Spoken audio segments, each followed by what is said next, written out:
Kasparai, tai pagrindinis klausimas, kaip jautiesi, kaip koja, ar jau jautiesi atsigavęs? Gerai jaučiuosi tikrai.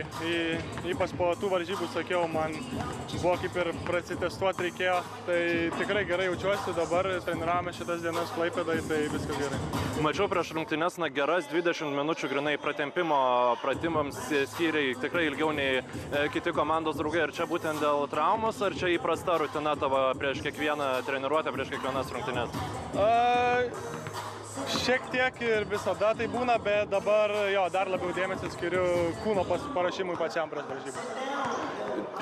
Jau apšilai, sakykime, draugiškose kontrolinėse rungtynėse su Lietuvos rinktinės marškinėliais. Šiandien, nors varžovas irgi nėra kažkoks krepšinio galiūnas, tačiau rungtynių svarba, oficialios rungtynės labai svarbi.